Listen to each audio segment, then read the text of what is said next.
sommes dans notre livre de psaumes, psaume 89, verset 16.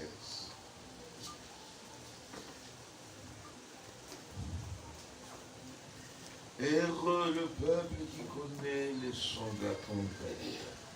Il marche à la clarté de ta face, ô Éternel. Amen. Prions. Tendre Père Céleste, nous te disons infiniment merci, car tu as permis que nous puissions être comptés parmi les vivants en ce lieu d'aujourd'hui. Tu nous as réveillés ce matin, tu nous as gardés, et ce soir, dans ton amour et ta bonté, tu nous as encore réunis autour de ta fontaine sacrée. Seigneur, nous venons à toi tel que nous sommes. Reçois-nous. Ne nous impute aucune de nos offenses. Considère le sang versé. C'est sang qui a tout pouvoir de nous purifier de tout péché. Bénis ce service ce soir. Assiste-moi qui veux devoir parler.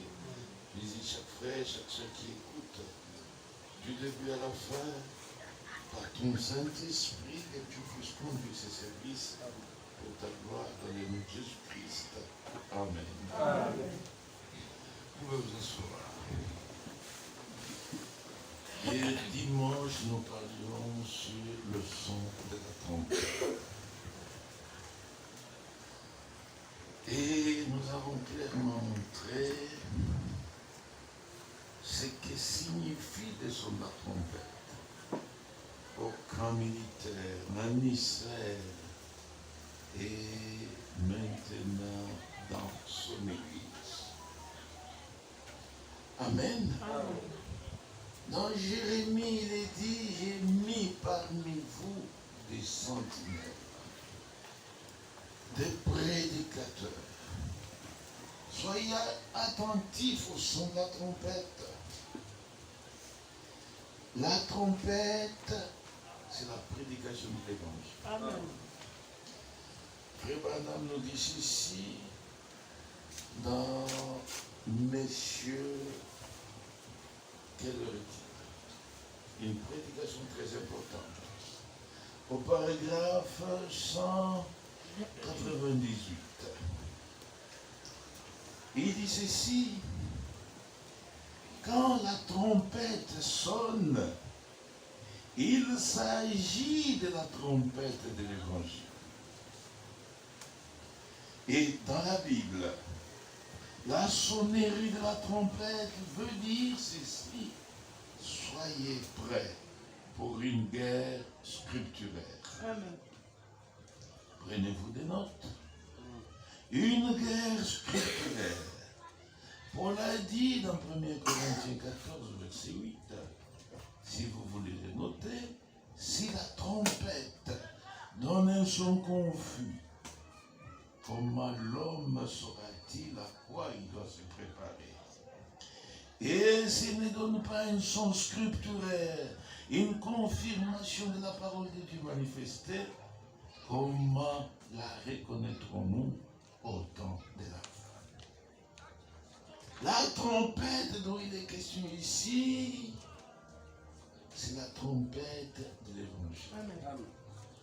J'ai mis des sentinelles au milieu de vous,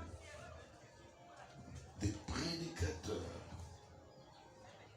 Soyez attentifs au son de la trompette. Mais le peuple répond, nous n'y serons pas attentifs. Et quand vous n'êtes pas attentifs, là, il n'y a que le malheur qui vous attend. Vous êtes attentifs, Dieu vous bénit. Oui, mes frères, oui, mes sœurs. Et Branham a sonné de la trompette. Il a prêché l'évangile. Il a prêché la Sainte Bible. Et sa trompette a donné une voix. Comme on pouvait le voir dans l'Apocalypse, chapitre 10, verset 7. Mais qu'au jour de la voix du septième ange, quand il sonnerait la trompette, le mystère de Dieu s'accomplirait, comme il a annoncé à ses serviteurs, le prophète. Nous ne sommes pas dans les jours de la trompette de Frère Branham, même pas dans les jours de Frère Branham, nous sommes dans les jours de la voix de Frère Branham. La voix, c'est le message. La trompette a sonné et a arrêté de sonner en 1965, mais le message continue. Et le message ira jusqu'à l'enlèvement de l'Église. C'est pourquoi, frère, nous n'attendons plus notre message. Et beaucoup de frères sont tombés dans les pièges du diable. Le message, ce n'est pas la compilation des citations. Branham a dit, on dit ici, on dit là-bas. Frère Branham prêchait la Bible. Amen. Si nos trompettes à nous aujourd'hui donnent le même son que donnait la trompette de Frère Branham, nous devons donner un son clair. Et les sons clairs, c'est les sons scripturaires. Un son biblique. Même quand nous arrivons à affirmer que Frère Branham était véritablement un prophète envoyé de Dieu, ce n'est pas parce qu'il a opéré beaucoup de miracles. Frère Branham, dans les lignes de prière, il a opéré beaucoup de guérisons. Mais quand on teste un prophète, un serviteur, ce n'est pas par rapport au miracle qu'il a opéré, c'est par rapport à son enseignement. L'enseignement de Frère Branham est biblique de bout en bout. Amen. Et c'est ce qui prouve que c'est véritablement un prophète biblique. Comme l'a toujours souligné Frère Franck, c'est un prophète biblique, un prophète promis. Oui, Jésus a parlé même de la venue de ce ministère d'Élie au temps de la fin. Ses disciples posent la question. Il descendait dans mon temps de transfiguration, là où il venait de voir Élie et Moïse. Ils ont posé la question au Seigneur. Alors comment les scribes disaient-ils qu'Élie doit venir premièrement? Jésus confirme. Il dit oui, Élie doit venir premièrement et rétablir toutes choses. Et c'est Élie, c'est Frère Branham. Sa mission, c'était de rétablir toutes les choses. Et aujourd'hui, il faut que toutes choses soient rétablies dans l'église de Jésus-Christ. C'est alors que l'enlèvement pourra se produire. Amen. Un prophète promis. Dans Actes des Apôtres, chapitre 3, verset 19, c'est Pierre qui prêche à la Pentecôte. Répentez-vous donc et convertissez-vous pour que vos péchés soient effacés, afin que des temps de rafraîchissement viennent de la part du Seigneur et qu'il envoie celui qui vous a été destiné, Jésus-Christ. Amen. Que le ciel doit recevoir, doit garder jusqu'au temps du rétablissement de toutes choses dont Dieu a parlé anciennement par la bouche de ses saints prophètes. Amen. Le ciel continuera à garder Jésus jusqu'à ce que toutes choses soient rétablies dans l'Église. Amen. Amen. Amen. La parole a été rétablie. Maintenant, c'est à la parole de nous rétablir tous. Amen. Amen. Nous devons arriver à la foi apostolique, être des chrétiens comme dans la première Église. Alléluia. Amen. Et quand toute chose sera rétablie, le ciel va nous libérer, Jésus. Amen. Et Jésus va venir. Amen. Amen. Amen. Ce ministère d'Élie, frère Branham, c'est un ministère qui était promis dans la Bible. Raison pour laquelle, frère, ce message, c'est la parole de Dieu. Nous disons, frère, nous parlons parce que Dieu a parlé. Amen. Amen. Amen. Et ce n'est pas la compilation de citations. Non, non, non, non. Une sœur Mandé, de Fouban-Zalakan, me posait la question en 1982. Il dit, frère Moumbi, je vois aujourd'hui tous les prédicateurs, pour prêcher, il faut qu'ils lisent des citations, et ainsi de suite. Mais, du vivant de Frère Branham, les brochures n'existaient pas. Amen. Amen. Amen. Alors, les prédicateurs de son temps, du temps de Frère Branham, lisaient les citations. C'est là que nous devons faire beaucoup attention. Alléluia. Amen. Frère Branham, lui, il dit, Frère Neville, Frère Caps, Frère Collins et tous ces prédicateurs-là, ils prêchent le même message que je prêche et ils le prêchent à partir de la Bible. Amen. Voilà ce qu'était le son de la trompette de Frère Branham. Voilà ce qui doit être notre son aujourd'hui. Oui, mes frères, le message de Frère Branham, c'est la Bible. Amen. Amen. Amen. La Bible. Et il dit, la Bible est mon absolu. C'est l'absolu de tout ce que je conduis à Christ.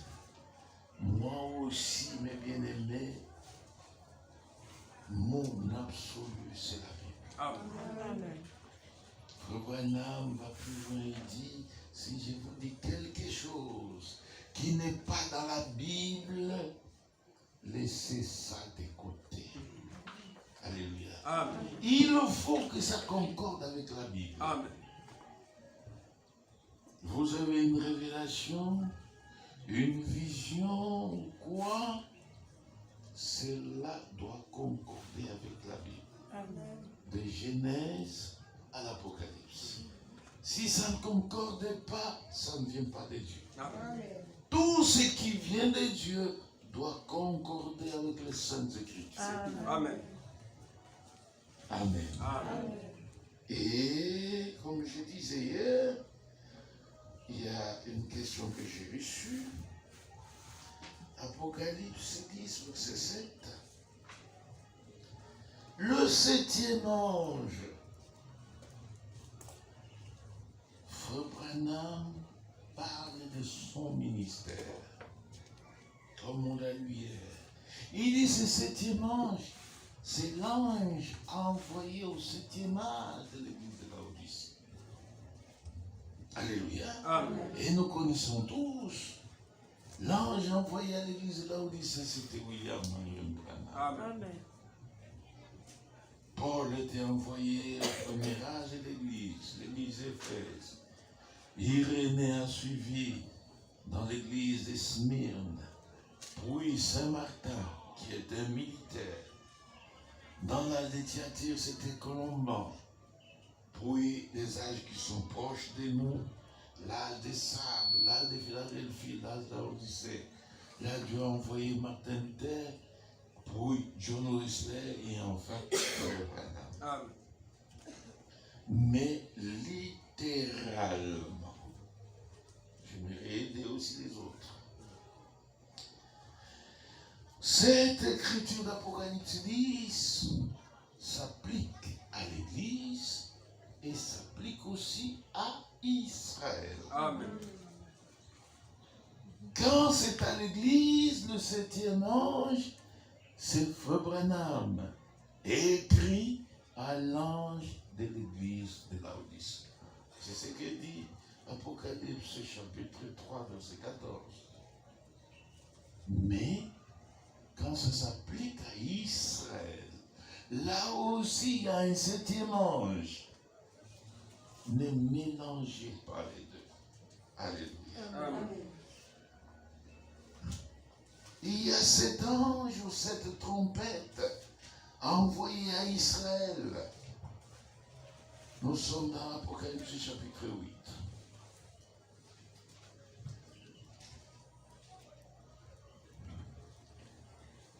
Apocalypse chapitre 8, verset 6.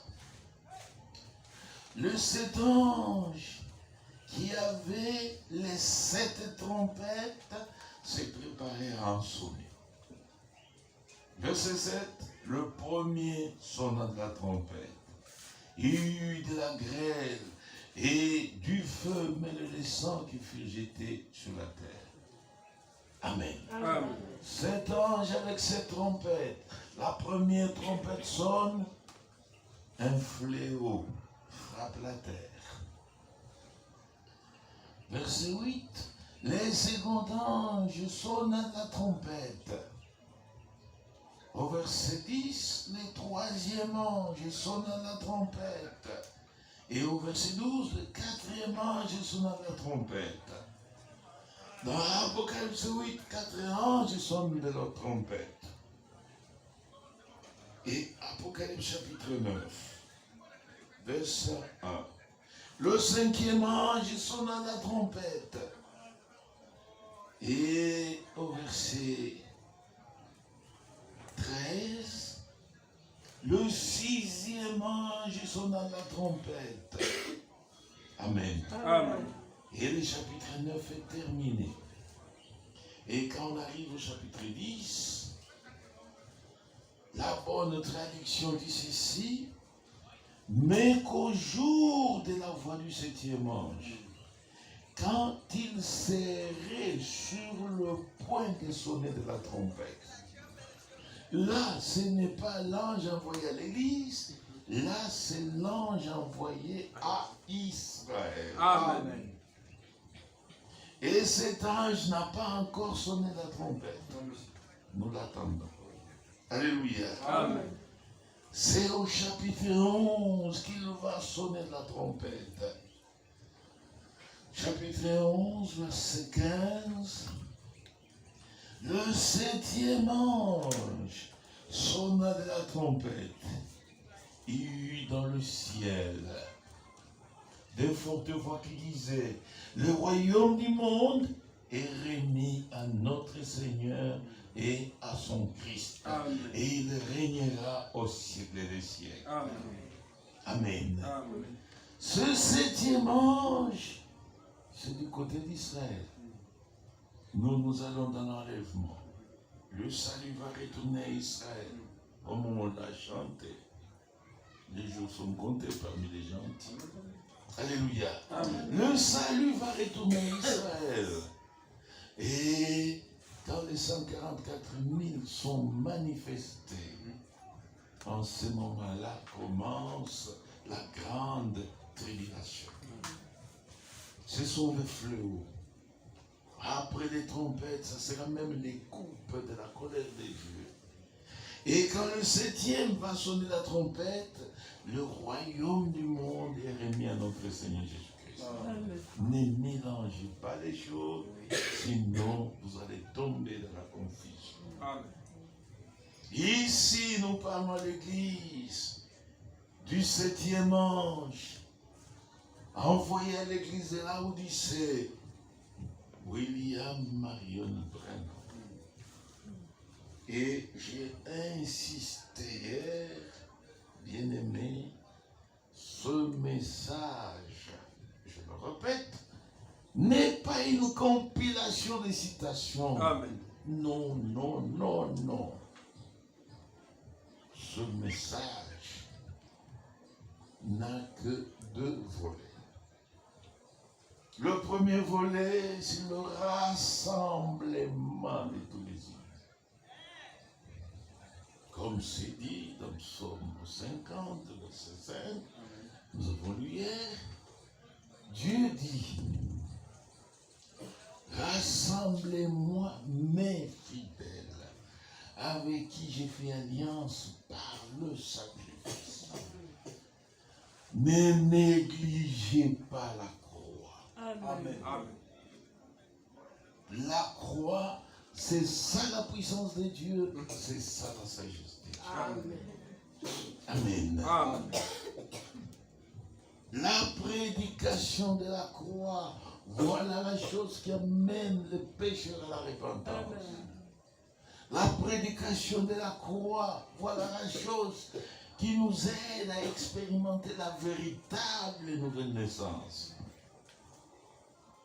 Vous négligez ça, vous aurez une grande église, mais avec des gens qui ne sont pas nés de nouveau.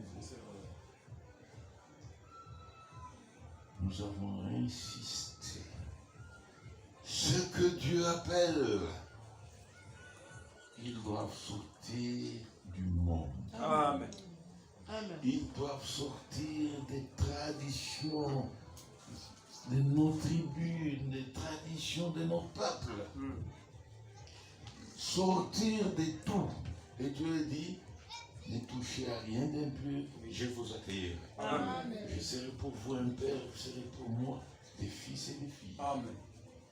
Oui, frère, j'ai insisté. La Bible dit la mauvaise compagnie corrompt de bonnes mœurs. Les amis, on doit les choisir. Amen. La lumière ne cohabite jamais avec les ténèbres. Prenez des amis, croyants comme vous. Amen. Vous parlerez le même langage, vous aurez la même opinion, la même vision, et il n'y aura pas de trouble dans votre main. Amen.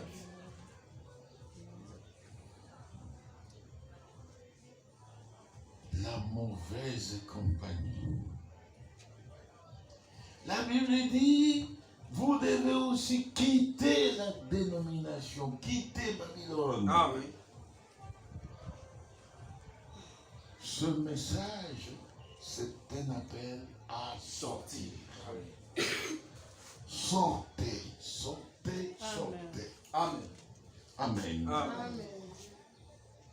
Et quand nous sommes rassemblés, vient le deuxième volet, la préparation. Dans Apocalypse 19, on a lu, verset 7 à 9, la Bible dit, les noces de l'agneau sont venues. Et son épouse se préparait. Amen. Ce message qui nous a été envoyé, c'est un message de préparation. Et Dieu a mis à notre disposition tout ce qu'il nous faut pour notre préparation. Amen. Rien ne manque dans ce message. Et c'est l'épouse elle-même qui se prépare. Oui. Et la préparation consiste à revêtir cette robe des noces, le fin lin, éclatant et pur. Et ce fin lin, ce sont des œuvres justes des saints. Amen. Amen. Amen. C'est Frère Branham qui vient, qui définit que cette robe, c'est le Saint-Esprit. Amen. Amen. Et quand vous prenez la parabole de la salle des noces, nous sommes dans Matthieu. Matthieu chapitre 22.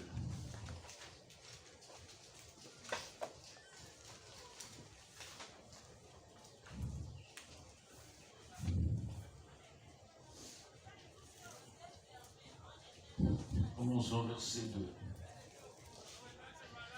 Le royaume des cieux est semblable à un roi qui fit des noces pour son fils. Il a envoyé à ses serviteurs appeler ceux qui étaient invités aux noces, mais ils ne voulurent pas venir. Il envoya encore d'autres serviteurs en disant, dites aux conviés, voici, je préparais mon festin. Mes bœufs et mes bêtes grasses sont tués. Tout est prêt. Venez aux noces. Mais sans s'inquiéter de l'invitation, ils s'en allèrent. Celui-ci a son champ, celui-là a son trafic. Et les autres se saisirent des serviteurs, les outragèrent et les tuèrent. Et le roi fut irrité. Il a envoyé ses troupes, fit périr ce meurtrier et brûla leur ville. Alors il dit à ses serviteurs, les noces sont prêtes, mais les conviés n'en étaient pas dignes. Allez donc dans les carrefours, appelez en noces tous ceux que vous trouverez. Ces serviteurs allèrent dans les chemins, rassemblaient tous ceux qu'ils trouvaient méchants et bons. Et la salle des noces fut pleine de convives. Amen. Amen. Si vous lisez attentivement la parabole, c'est ça la réalité. Le premier à être invité, c'était les enfants d'Israël. Oui. Ils ont rejeté l'invitation. Ils ont rejeté même leur Messie. Le roi, dans sa colère, a envoyé ses troupes. C'était l'armée romaine sous la conduite du général Titus, qui est entré dans Jérusalem, qui a détruit la ville, qui a tué, qui a brûlé même les temples. Alléluia. Amen. Alors Israël qui rejette le salut qui lui était destiné. Et Dieu a envoyé ses saluts maintenant parmi les nations. Amen. Dit allez dans le carrefour, allez dans les chemins. C'est comme ça qu'on a commencé à nous ramasser. Alléluia. Amen. Il y en a qui étaient à la poubelle, il y en a qui étaient dans ceci ou dans cela. Mais très vite, la salle des noces était remplie. Alléluia. Amen. Le verset suivant, 11. Le roi entra. Le roi entra pour voir ce qui était à table. Et il aperçut là un homme qui n'avait pas revêtu un habit de noces. Il lui dit, mon ami, comment es-tu entré ici sans avoir un habit de noces? Cet homme eut la bouche fermée. Alors le roi dit au serviteur, liez-lui les pieds et les mains, jetez-le dehors, dans les ténèbres du dehors, où il y aura des pleurs et des grincements des dents. Amen. Amen. C'est là que j'ai dit hier.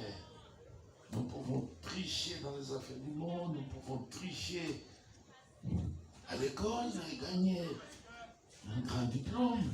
Mais dans les affaires de Dieu, il n'y a pas moyen. Amen. Amen. Alléluia. Amen. Parce qu'avant la fête, l'organisateur de la fête, il passe en revue. Il visite tout ce qui était à table. Tel en robe de noces, tel en robe de noces, tel en robe de noces. Il félicite tous ses conviés. Mais arrivé un monsieur, lui n'était pas en habit de noces. Il lui pose la question, mon ami, alléluia, Amen. par où es-tu entré? Parce que tout ce qui entre par la porte, à la porte là, il y a un portier avec un panier d'habits de noces. Vous arrivez en costume. Le costume reste là. Le costume n'entre pas dans la salle de noces. Alléluia. Amen. Vous arrivez en super wax, je ne sais pas quel type de pagne. Ce pagne restait là. Celui qu'on a ramassé à peine qu'il revenait de son champ, il ne s'était même pas encore lavé, il n'a même pas changé d'habit, on le prend comme ça, en botte, en salopette. Alléluia. Et quand il arrive à la porte, on note ça, on le revêt de l'habit de noces. C'est alors qu'il entre dans la salle de noces. Et toi, tu te retrouves au milieu de la salle de noces, tu es entré par où? Si c'était par la porte, tu aurais un habit de noces. Alléluia. Amen. Et la porte dans la Bible, c'est le Seigneur Jésus-Christ. Amen. Il dit, je suis la porte des brebis. Et Jésus-Christ, la porte, n'est rien d'autre que la parole de Dieu. Amen. La Bible dit, au commencement était la parole. La parole était avec Dieu. Et la parole était Dieu. Et la parole a été faite chair. Si vous passez par la parole, vous auriez de véritables expériences chrétiennes. Amen. Qui vont vous amener jusqu'au baptême du Saint-Esprit. Vous serez revêtus de la robe de noces et vous ne serez pas jetés dehors. Amen. Dans sa prédication, le péché impardonnable, Frère Branham dit chez les orientaux, quand quelqu'un organise la fête de mariage, c'est lui qui est chargé de préparer même les robes de noces. Amen. Comme j'ai vu au Bénin, pour une grande cérémonie comme celle-là, on demande à tous de venir habillés en blanc. Et vous venez, vous trouvez vraiment tout le monde en blanc. Alléluia. Et on met à la porte, pas n'importe qui, ça doit être un proche ou un ami intime, pour ne pas laisser passer n'importe qui.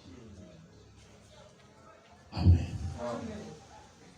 Et Frère Branham, dans cette prédication, il dit,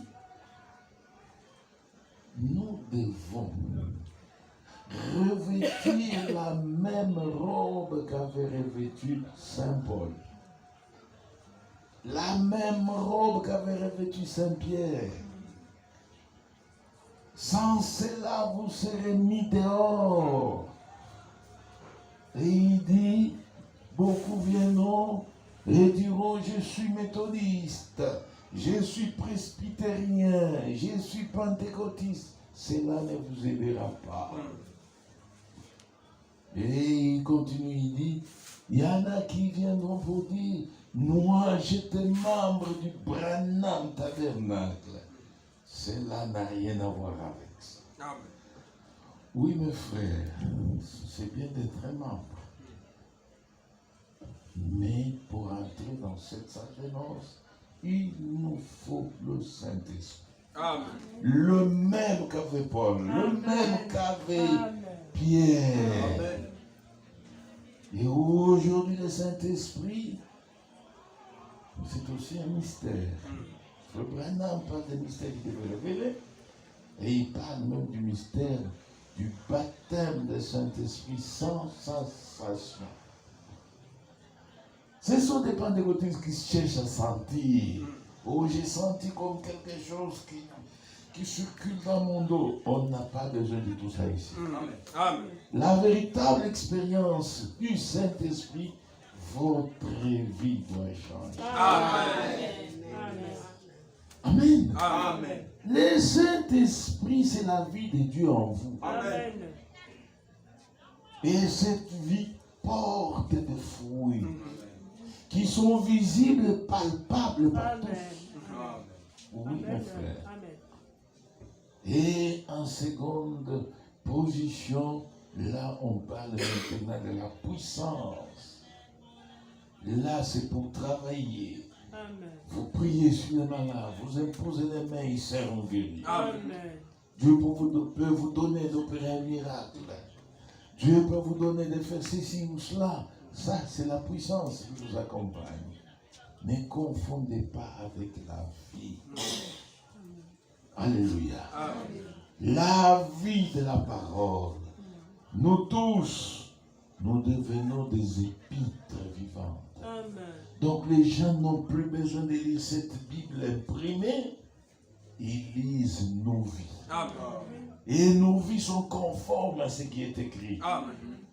C'est cela le but de ce message. Amen. Alléluia. Amen. Ne vous trompez pas à pencher du côté des compilations. Et ça, avec un moteur de recherche en informatique, vous pouvez cumuler des citations. Ce n'est pas ça. Un docteur tel que Frère Branham définit ce ministère dans Avertissement puis Jugement, il dit c'est celui qui sait ranger les saintes écritures. Amen. Pas ranger les citations. Et le message lui-même, c'est quoi? J'ai aimé, on arrive à ce point. Ici, c'est la prédication de Frère Branham de 65. Et ça devait être le mois d'avril, oui, le 18 avril 65. Pratiquement vers la fin de son ministère. Le lever du soleil.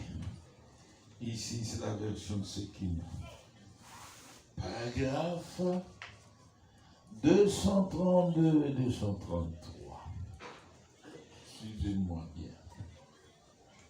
Ma pauvre mère, pour le moment, elle s'en est déjà allée. Donc en 65, elle était déjà morte. Frère Branham me dit, elle était vraiment particulière. La mère de Frère Branham était particulière. Et vous savez, elle était mi-indienne. Et elle était particulière.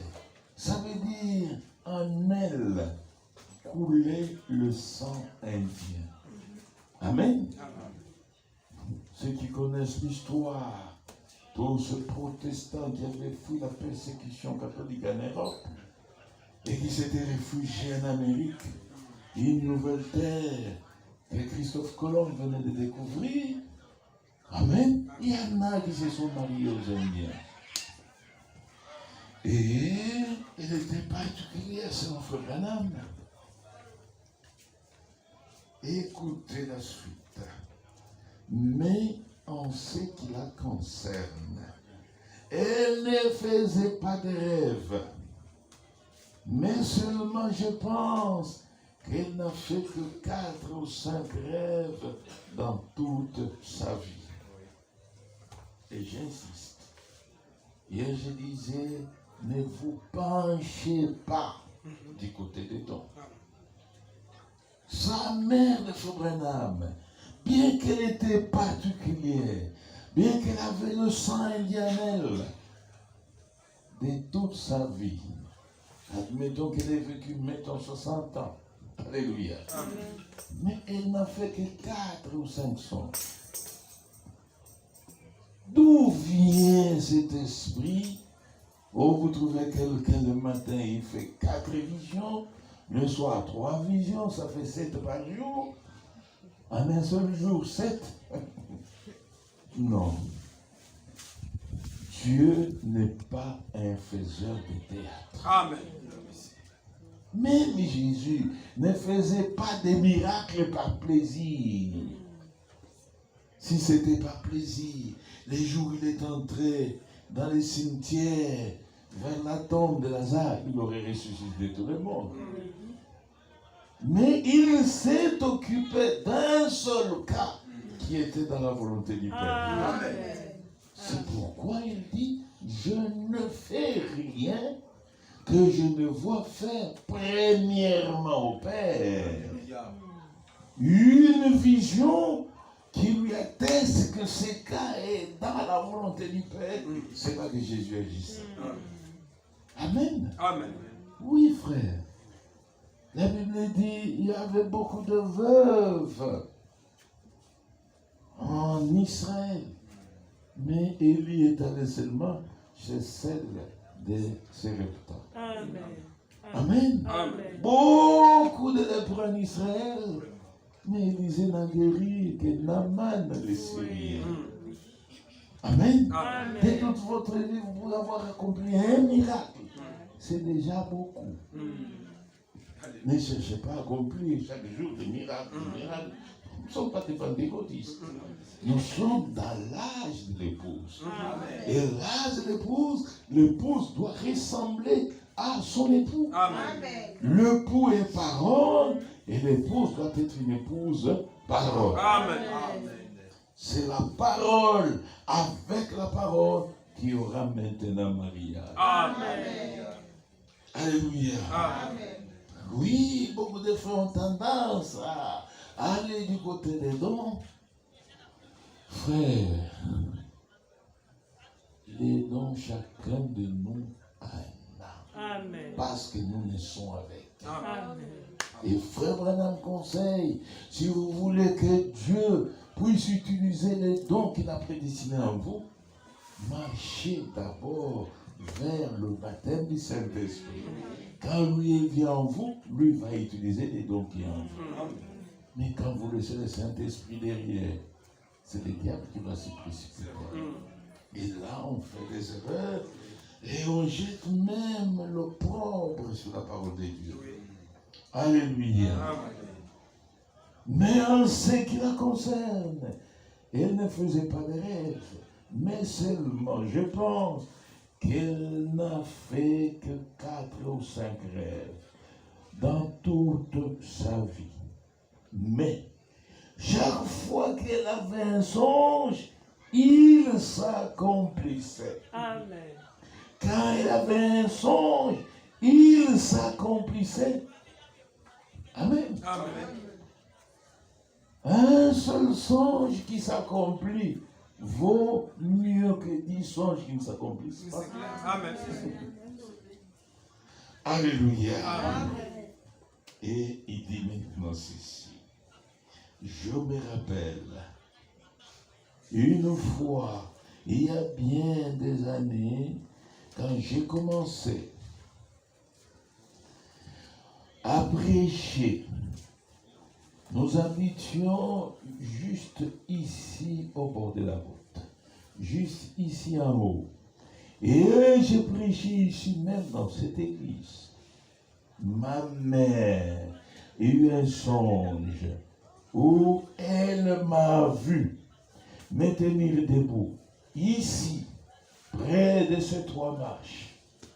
Et je me tenais debout, prêchant à tout le monde, disant qu'il devait montrer ces 3 marches avant d'atteindre la grande route.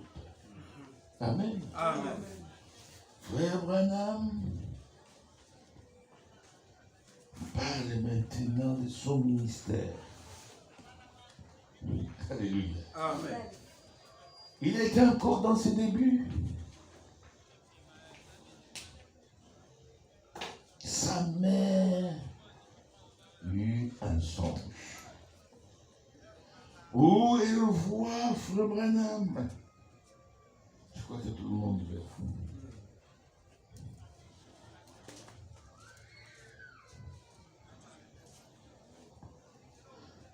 Frère Branham est là, debout.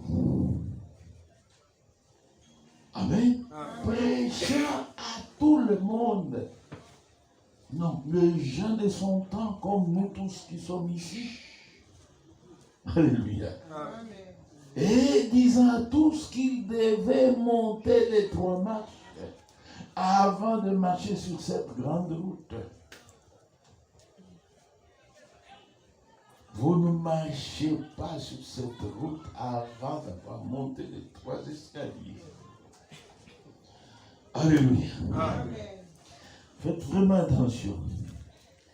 Il dit, je me tenais debout, prêchant tout le monde, disant qu'il devait monter ces 3 marches avant d'atteindre la grande route. Et sur la grande route, il y avait une ligne étroite d'un blanc de perles qui menait tout droit aux portes du ciel, aux portes des Pères. Amen. 3 marches. Et quand vous arrivez à marcher sur la grande route, cette route, c'est comme nos routes. Alléluia. Au milieu là, il y a une ligne blanche tracée qui mène jusqu'aux portes du ciel. Amen. Il continue. Il dit ceci. N'est-ce pas? C'est là exactement mon message d'aujourd'hui.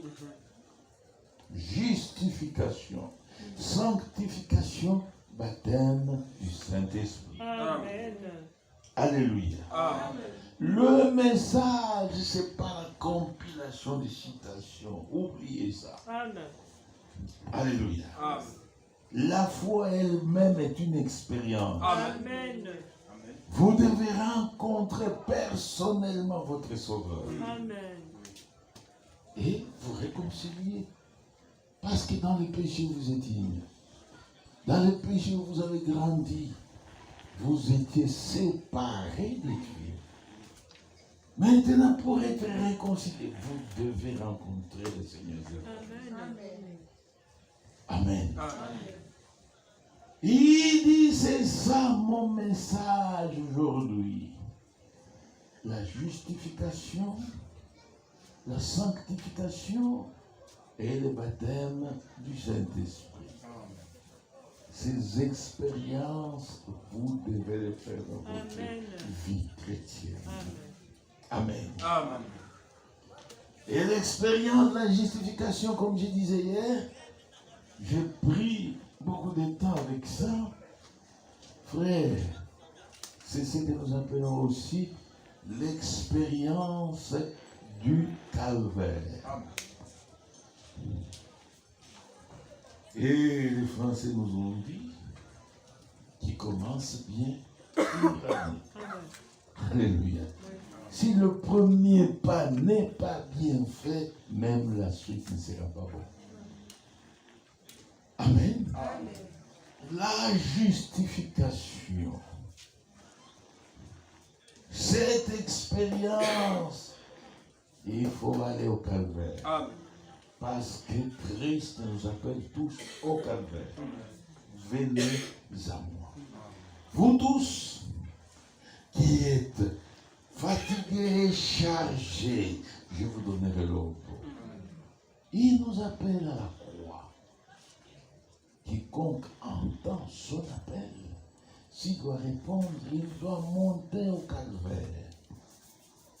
Et quand vous allez au calvaire, vous devez voir Christ crucifié. Amen. Comme Jésus dit à Nicodème, qui lui posait la question de savoir que dois-je faire pour naître encore de nouveau? Dois-je rentrer dans les seins de ma mère pour naître? Je lui dis non, c'est pas cela. Comme Moïse éleva le serpent d'airain dans le désert,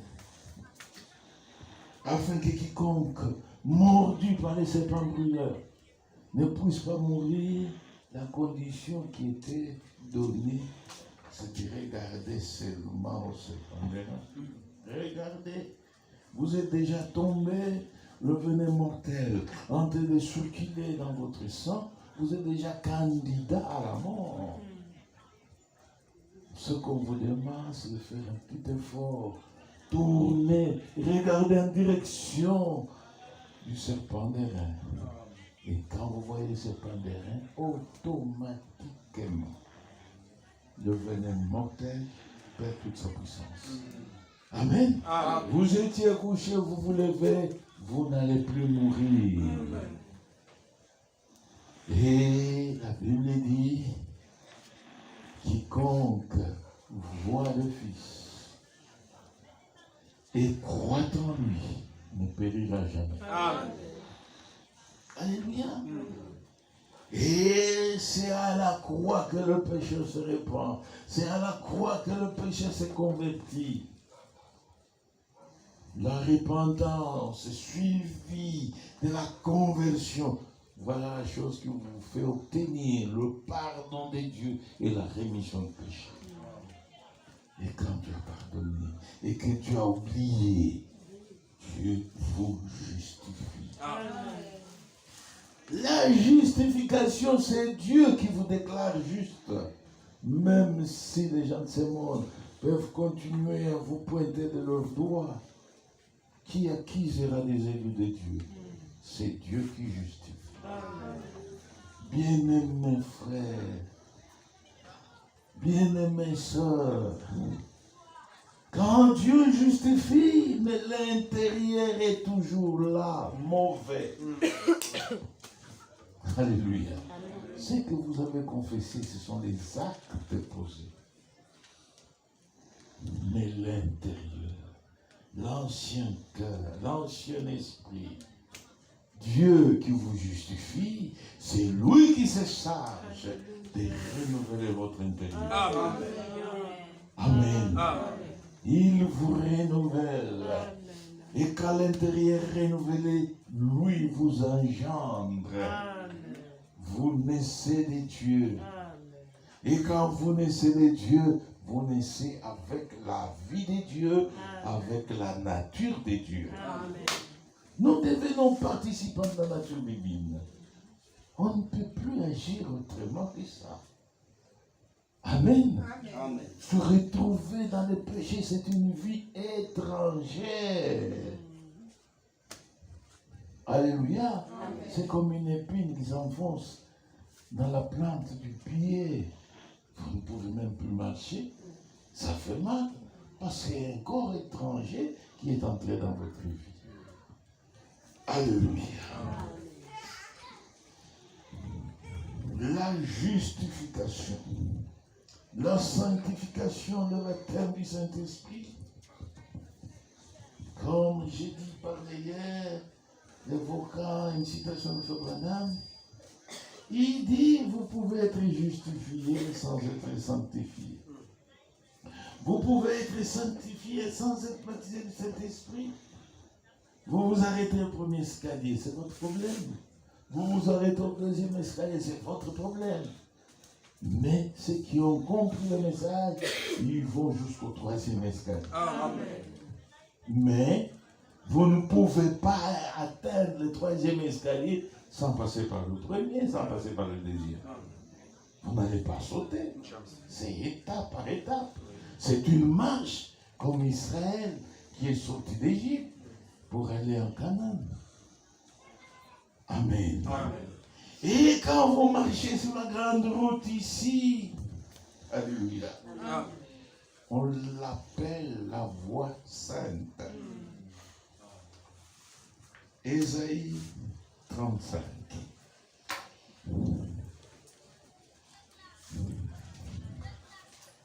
Ésaïe 35, verset 8. C'est là qu'on nous parle de cette route. Verset 8. Il y aura là un chemin frayé, une route qu'on appellera la voie sainte. Nul impur n'y passera. Elle sera pour eux seuls. Ceux qui la suivront, même les insensés ne pourront s'égarer. On peut avoir un frère et une sœur un peu débile mental, mais vous ne moquez pas. Amen. Amen. Amen. Amen. Dieu vous bénisse. Si le frère ou la sœur qui a perdu ses facultés mais à expérimenter ces 3 phases de la grâce, frère, elle pourra marcher sur la voie sainte, sans problème. Alléluia. Amen. Sans problème. Il dit, même les insensés ne pourront s'égarer sur cette route. Point de lion. Nulle bête féroce ne la prendra. Nul ne s'y rencontrera. Les délivrés y marcheront. Amen. La Bible dit, cette route, elle sera pour eux seuls. Et seuls qui le délivrent. Eux y marcheront. Le racheté de l'Éternel retourneront. Ils iront à Sion avec chant de triomphe. Et une joie éternelle couronnera leur tête. L'allégresse et la joie s'approcheront, la douleur et les gémissements s'enfuiront. Amen. Il nous faut expérimenter la véritable justification, la véritable sanctification, le véritable baptême du Saint-Esprit. Et là, vous marchez sur cette route sainte. Alléluia. Amen. C'est pourquoi je disais aux frères, la sanctification, c'est notre vie. Il y a une sanctification qui doit nous mener au baptême du Saint-Esprit. Et là, la Bible dit, heureux ceux qui lavent leurs robes. On les lave parce qu'elles sont sales. Amen. Mais quand elles deviennent propres, la Bible dit, vous devez marcher comme ces hommes de l'église de Pergame, de manière à ne pas souiller vos vêtements. Oui, mes frères. Alléluia. Amen. De manière à ne pas souiller vos vêtements. Donc, avec le baptême du Saint-Esprit, la sanctification continue. Amen. Pour aller au baptême du Saint-Esprit, on se purifie. Mais avec le Saint-Esprit, on se garde. C'est là qu'on dit qu'on se perfectionne. C'est vrai que nous n'atteindrons pas la perfection avant la venue de notre Seigneur Jésus-Christ. Mais nous tendons à cette perfection. Comme Jésus l'a dit, soyez parfaits comme votre Père Céleste est parfait. Amen. Amen. Amen. Ça, c'est ça le message. Ne vous laissez pas troubler par les citations. Nous avons combattu. Alléluia. Amen. Et on connaît beaucoup de citations. Nous sommes passés par la tempête des tonnerres, la tempête de ceci, la tempête de cela. Nous connaissons beaucoup de citations. Alléluia. Amen. Mais le message, c'est pas ça. Le message, c'est l'expérience personnelle avec Christ. Amen. Amen. Amen. Courez derrière ces expériences, Amen. comme l'homme de Dieu ne cesse d'insister ces derniers temps. Frère Franck, voyant le temps, voyant la venue du Seigneur très proche, il dit chaque véritable croyant qu'il revoie ses expériences et qu'il soit rassuré. Comme l'expérience de la justification, j'arrête pas là. Moïse devant la mer Rouge, il dit aux enfants d'Israël, voyant les Égyptiens s'avancer pour le prendre et retourner en Égypte. Le diable ne peut pas vous laisser libre. C'est vrai. Il cherchera à vous retourner dans le monde. Amen. Votre vieil homme continue à vous guetter. Mais Moïse a prophétisé, il dit aux enfants d'Israël, Ces Égyptiens que vous voyez aujourd'hui, vous ne le verrez plus jamais. Amen. En d'autres termes, les démons de ceci, les démons de cela, que tout ça, vous ne le verrez plus jamais. Parce qu'ils étaient tous engloutis dans la mer Rouge. Et admettons que vous soyez sur l'autre rive de la mer Rouge et qu'on continue encore à voir des Égyptiens.